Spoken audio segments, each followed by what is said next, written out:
Acuérdate que cuando empieza el streaming tienes que darle, transmitir en el monitor de la izquierda, abajo a la izquierda. Bueno, va, cuéntame.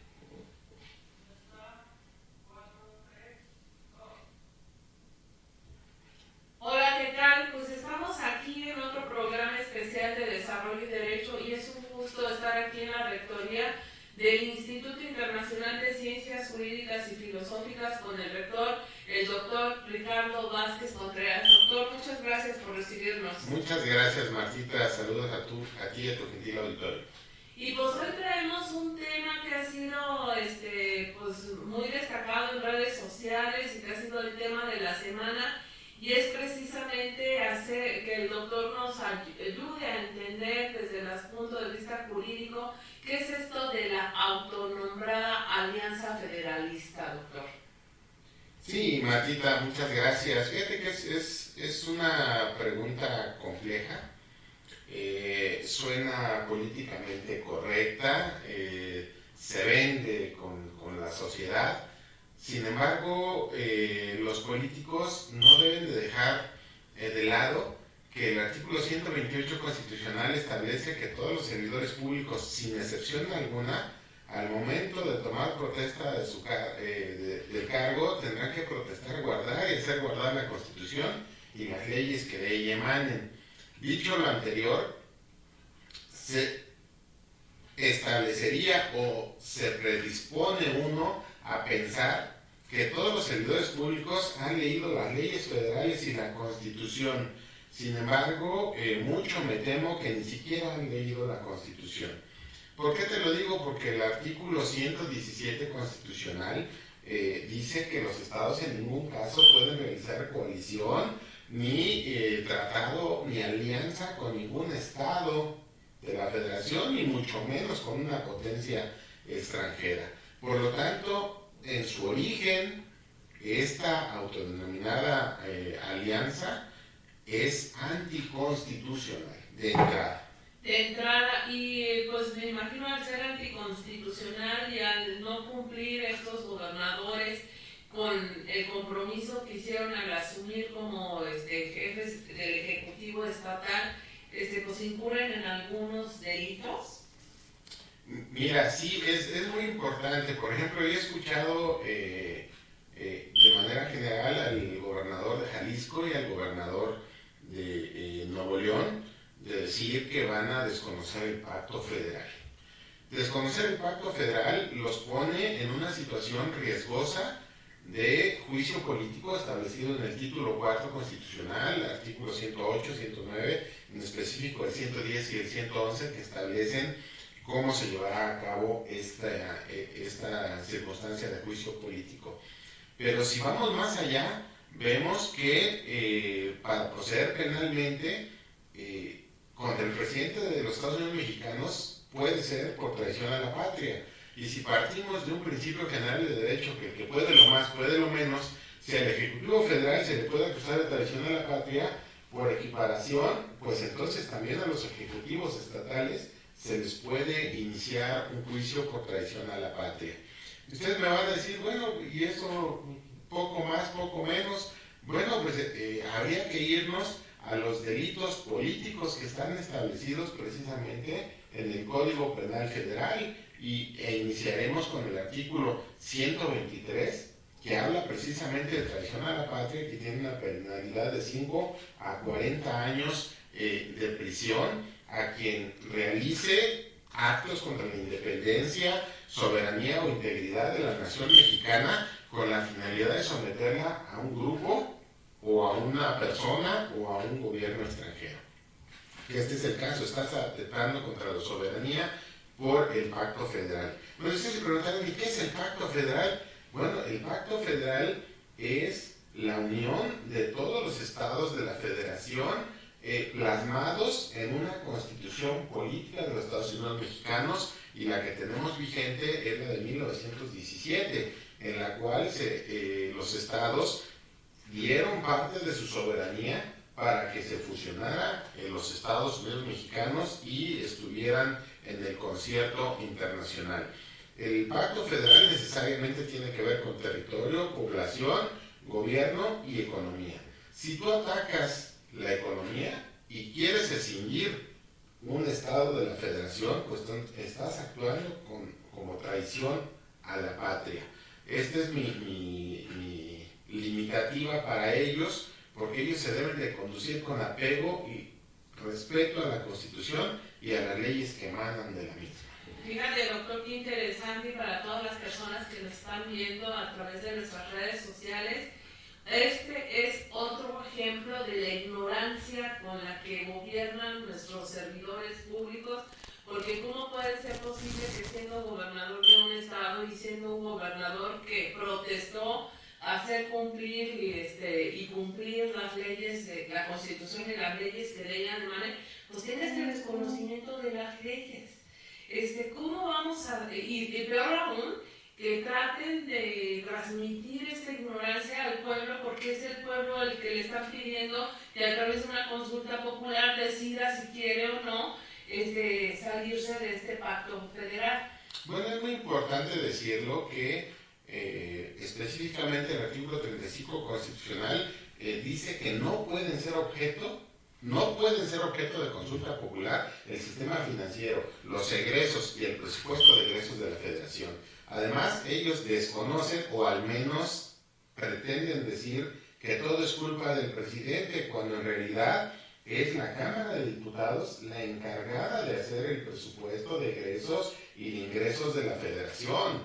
Ahora hablan de que van a interponer una acción de inconstitucionalidad, una controversia constitucional, que se van a amparar, porque todo esto deviene a raíz de que el presidente pidió a los legisladores que extinguieran los fideicomisos.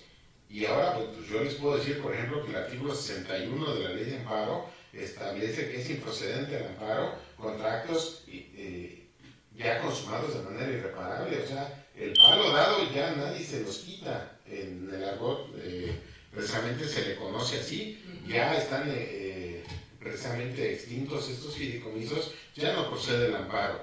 Y pues obviamente, como dijo por ahí un buen amigo, no les vamos a dar clases de derecho gratuitas, pero sí deberían ellos de saber que no procede el amparo y que por supuesto tendrían que saber si procede o no la acción inconstitucional o la controversia constitucional y saber dónde están plantados, porque de inicio lo que proponen pues no solamente es traición a la patria, sino es rebelión. Ok, es lo que te iba a preguntar, doctor. Esto apenas inició, se agudizó esta semana con una serie de videos y declaraciones que hemos visto precisamente del gobernador de Nuevo León y de Jalisco. Entonces, estos dos gobernantes ya incurrieron en algún tipo de delito, ¿se les puede juzgar por ello? Sí, mira, además de la traición a la patria que ya vimos, el artículo 132 del Código Penal Federal establece también penas de prisión de 2 a 20 años a quien precisamente en su numeral romano 2 reforme, destruya o impida la integración de las instituciones constitucionales de la Federación o su libre ejercicio. Ellos están pretendiendo o confundiendo el pacto federal con la coordinación fiscal. Es una cosa muy distinta. Si ellos quieren precisamente que se les trate de una manera distinta y según su parecer más equilibrada, no es desconocer el pacto federal, sino es actuar por las instancias legales, constitucionales y convencionales que se encuentran a su disposición.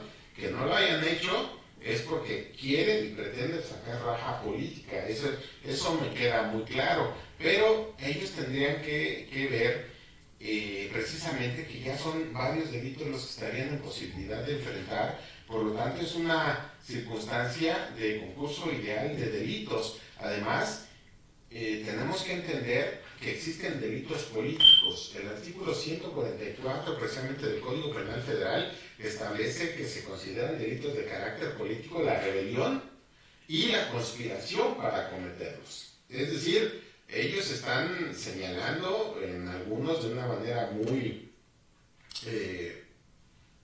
sutil e ilegal e inconstitucional, diciendo que van a preguntarle a sus ciudadanos si quieren seguir en la federación por los malos tratos, etcétera, etcétera. Y aquí es otro tema, porque también tendríamos que ver que ellos, desafortunadamente, solo piensan en obtener de la federación los activos, pero no los pasivos, que si tú me lo permites, pues lo podríamos explicar. Fíjate, tenemos, por ejemplo, esta ley de coordinación fiscal que surgió desde José López Portillo, y la cual fue modificada en el 2007 bajo el mandato de Felipe de Jesús Calderón Hinojosa. Y uno de los que votaron en ese sentido fue el gobernador actual de Chihuahua. Entonces no puede decir que desconoce esta circunstancia. ¿Pero a qué me refiero con activos y pasivos? Pues ellos nada más quieren dinero.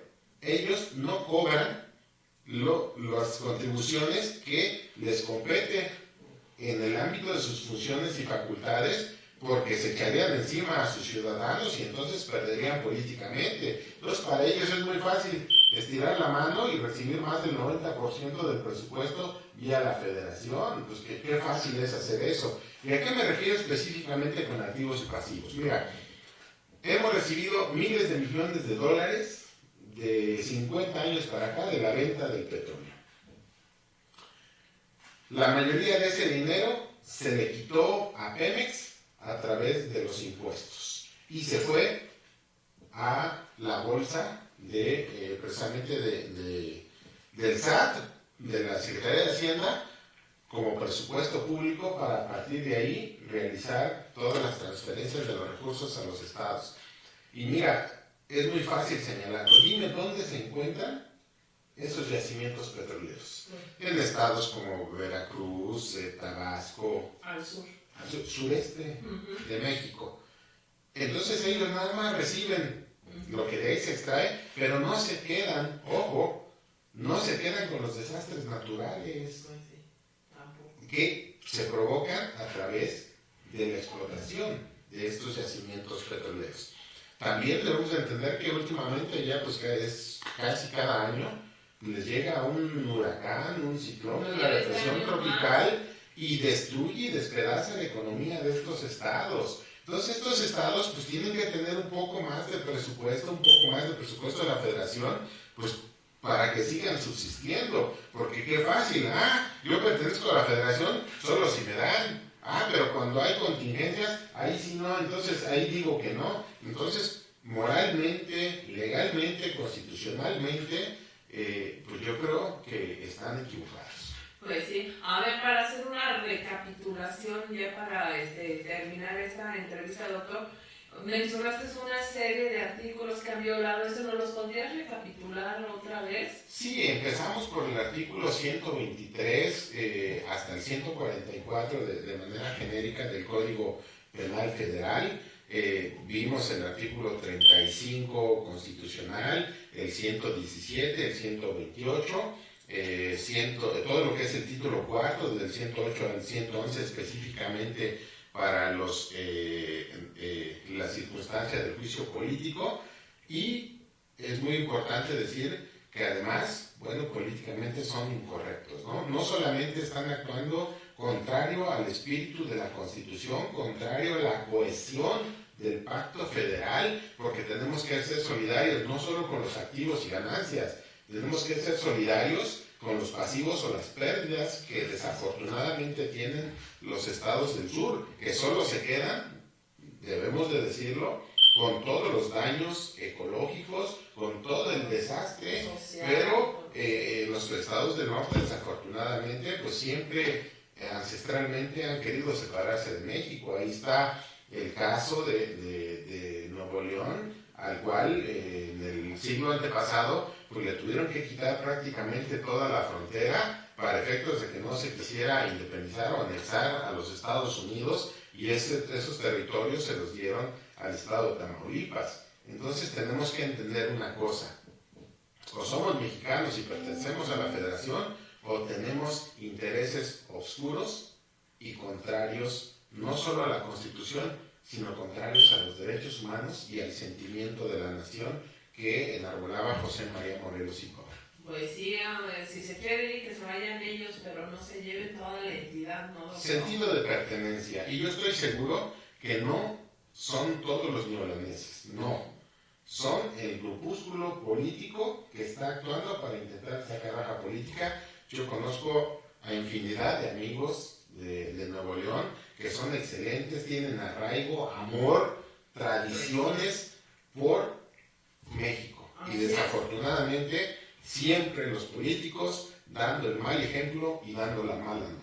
Así es. Oye, doctor, entonces estos gobernadores tienen fuero. ¿Qué va a pasar? ¿Cómo se les va? Bueno, creo que políticamente en este momento no le conviene al presidente iniciar acciones en contra de ellos ni a la Fiscalía General de la República. ¿Por qué? Porque estamos próximos a entrar a un año de elecciones. Okay. Yo creo que si se va a hacer algo en contra de ellos, pues sería después de las elecciones. Y también tiene que ver mucho que si el presidente actúa en este momento en contra de estos gobernadores inconscientes, todo el mundo lo va a tildar de emperador o de una persona que ejerce el poder sin respetar a los demás, sin que entiendan que ellos están queriendo destruir el pacto federal. Pues sí, entonces estos gobernadores ya cometieron estos delitos y no prescriben. Podrían esperarse a que pasaran las elecciones y todo para enjuiciarlos. Desde mi perspectiva, estos delitos no es necesario que se materialicen, es la tentativa de realizarlos. Sin embargo, bueno, pues derivado a que las penalidades son muy altas, prescribirían por lo menos entre 15 años en adelante, entonces en cualquier momento les pueden fincar su responsabilidad. Así es, ya lo escucharon estos gobernadores rebeldes, usted que nos está viendo, pues ahí llámenles, díganle que vean este análisis jurídico y político que nos acaba de ofrecer el doctor Ricardo Vázquez Contreras. Él es rector del Instituto Internacional de Ciencias Jurídicas y Filosóficas. Doctor, ¿algo más que quieras agregar a este tema? Pues sí, que no es posible decir que tenemos gobierno corrupto si nosotros los ciudadanos no cooperamos para ello. Yo creo que lo primero que tenemos que hacer es exigir que quienes pretendan a un cargo público pues deban de acreditar, conocer realmente la Constitución y las leyes que de ella emanen. Sería lo mínimo que podríamos exigirle a estos políticos porque en su actuar acreditan desconocer fehacientemente la Constitución y las leyes que de ella emanen. La Constitución no solamente es para los políticos o para los abogados, es para toda la ciudadanía, para que sepan cuál es la estructura política y los principios de los derechos humanos que en ella se establecen. Es necesario que nosotros nos esforcemos y demos un poco más de nosotros mismos para efecto de no invadir el respeto y de no destruir los derechos de los demás. Pues así es, pues ya vieron este interesante análisis que hacer. Es la primera vez que veo este tema abordado desde este punto de vista, doctor. Realmente nos ofreces otro panorama muy distinto y pues no hay que perderlo de vista. Nadie es dueño de la verdad, es solamente el análisis que yo he realizado. Sin embargo, todos los abogados tenemos la obligación de decir en qué se fundamenta y en qué se basa lo que estamos diciendo.